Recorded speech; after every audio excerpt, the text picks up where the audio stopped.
पिता आणि पुत्र आणि पवित्र आत्म्याचे नावे आमेन.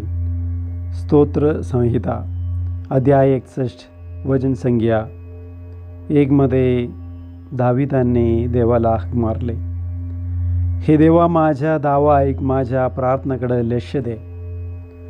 परमेश्वर आपल्याला म्हणलेला आहे की तू माझ्या धावा कर, म्हणजे मी तुला उत्तर देईल.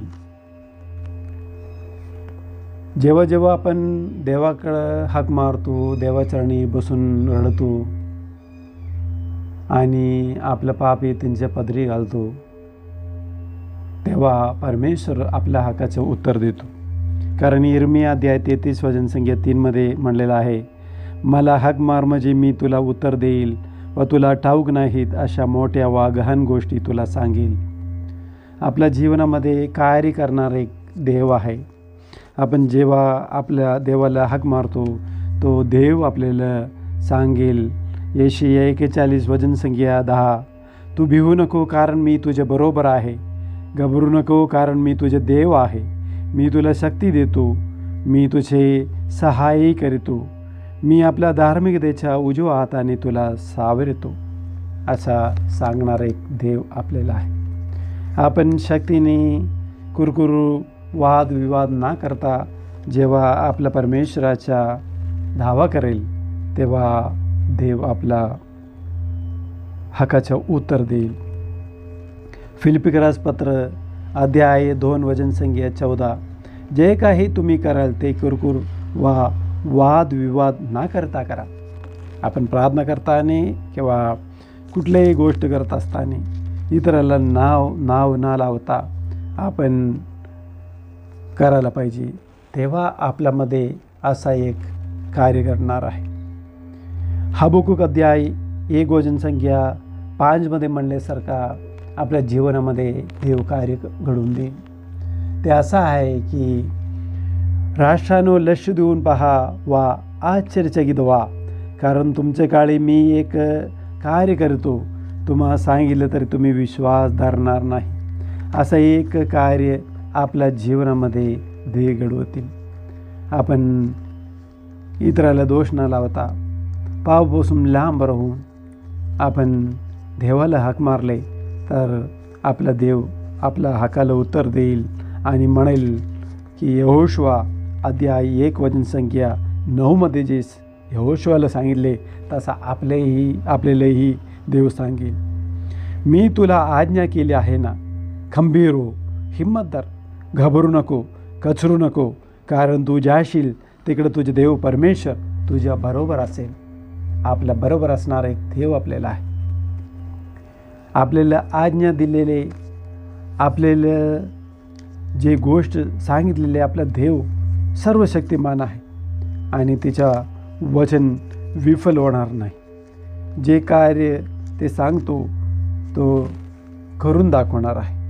कारण यशाया अध्याय 55 वचन संख्या 11 मध्ये म्हणलेलं आहे, त्याप्रमाणे माझ्या मुखातून निघणारे वचन होईल, ते माझी इच्छा पूर्ण केले वाजून, ज्या कार्यकर्ता मी ते पाठविले ते केलं वाजून माझ्याकडे विफल होऊन परत येणार नाही.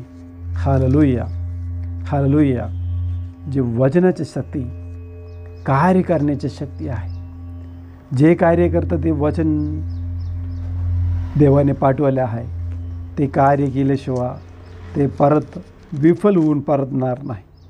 कारण देवाचं वचन सत्य आहे आणि देव सत्य सांगत आहे.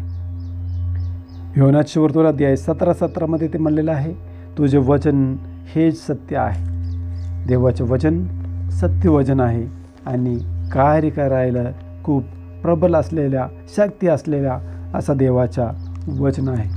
ते आपल्या जीवनामध्ये कार्य करणार आहे. फक्त आपण विश्वासाने ते कबूल करायला पाहिजे. देव परत सांगत आहे, तू आपल्या देव परमेश्वरांची सेवा करावी म्हणजे तो तुझ्या अन्य पाण्यात बरकत देईल. मी तुझ्यामधून रोगराई दूर करेल. नरकमध्याय 23 वचन संख्या 25 मध्ये परमेश्वर म्हणत आहे, तू माझ्या सेवा कर म्हणजे मी तुझ्या अन्य पाण्यात बरकत देईल आणि तुझ्यामधून मी सर्व प्रकारच्या रोगराई दूर करेल. कारण निर्गमध्याय 15:26 म्हणलेलं आहे, मी तुला बरं करणार परमेश्वर आहे. आपलं परमेश्वर सर्वशक्तिमान आहे, त्याला सर्व काही शक्य आहे. देव सांगत आहे, मी तुला बरं करणार परमेश्वर आहे. म्हणजे देवाचं शक्ती सामर्थ्य तिथेच ते वचनामध्येच आहे. आणि आपल्याला माहिती आहे, लूक सुवर्तमान अध्याय 1 वचन संख्या 37 म्हणलेलं आहे, देवाला सर्व काही शक्य आहे. देवाला अशक्य असं कोणत्याही गोष्ट नाही, कारण देवाला काहीच अशक्य होणार नाही असं वचन आहे. लूक सुवर्तमान अध्याय 1 वचन संख्या 37 म्हणलेलं आहे, देवाला काहीच अशक्य होणार नाही. आपण फक्त विश्वास धरायला पाहिजे. आपल्या जीवनामध्ये देव कार्य करेल. विश्वासाने आपण जेव्हा देवाकडे जातो आणि प्रार्थना करतो आणि विश्वास कबूल करून देवाचरणी आपण जे काही मागतो ते आपल्या जीवनामध्ये देव देत आहे. येशू ख्रिस्त आपल्याला सांगत आहे, योहानाचे सुवर्तमान अध्याय 15 वचन संख्या 7 त्यांनी ते स्पष्ट रीतीने सांगितलेलं आहे की तुम्ही कसा मागायला पाहिजे. तुम्ही कसा मागितल्यावर तुमच्या जीवनामध्ये देव कार्य करेल. आपल्याला काय गोष्ट पाळायचं आहे त्यानुसार आपल्या जीवनामध्ये देवाकडे मागायचं आहे. योहानाचे सुवर्तमान अध्याय 15 वचन संख्या 7 म्हणलेलं आहे, तुम्ही माझ्यामध्ये राहिला व माझी वचने तुम्हामध्ये राहिली तर जे काही तुम्हाला पाहिजे असेल ते मागा, म्हणजे तुम्हाला प्राप्त होईल. हालेलुया. आपण ऐकणार वचन देवाचं वचन आहे, ते शुद्ध करणार वचन आहे. आपण वचन ऐकतानाच आपल्यामध्ये देवाचं सामर्थ्य येत आहे. कारण देवाचं वचन म्हणत आहे, योहानाचे सुवर्तमान अध्याय 15 वचन संख्या 3, जे वचन मी तुम्हाला सांगितले त्यामुळे तुम्ही आता शुद्ध झाला आहात. हालेलुया. हालेलुया. वचनामध्ये शक्ती आहे, वचन स्वीकारणाऱ्यामध्ये शक्ती आहे, देवाचं वचन अनुसरून जीवन जगणाऱ्या व्यक्तीला शक्ती आहे. आणि देवाच्या सोबत राहणारा व्यक्ती, देव म्हणतो की मी तुला सांगतो की जे कृत्य मी केले त्याच्यापेक्षा मोठा माझ्यावर विश्वास ठेवणार ही करेल.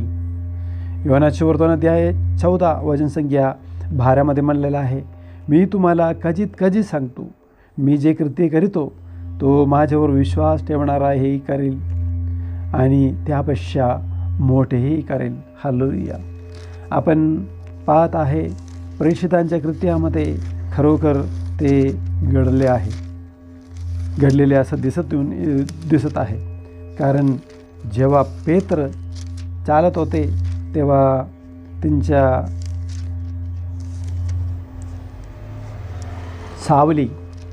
सावली रोगीवर पडावे म्हणून लोक रोग्याला उचलून जिथून ते जात होते तिथे आणून ठेवत होते. रस्त्याच्या कडेला आणून ठेवत होते. कारण देवाचा जे सामर्थ्य आहे ते तिथून निघत होते. हालेलुया. आपण पाहूया प्रेषितांचे कृत्य अध्याय 5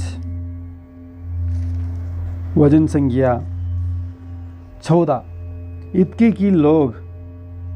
की लोक दुखणाऱ्यांना रस्त्यात आणून पळंगावर आणि काठावर ठेवीत, ह्यासाठी की पेत्र येत असता त्यांची सावली तरी त्यांच्यातील काही जनावर पडावी.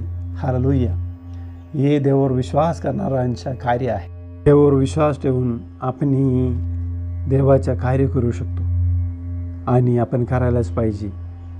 तसं आपल्या येशू ख्रिस्ताच्या सामर्थ्य गौरव इतरांमध्ये उतरून येईल. आपण प्रयत्न करूया, प्रार्थना करूया. पिता, पुत्र आणि पवित्र आत्म्याच्या नावे आमेन.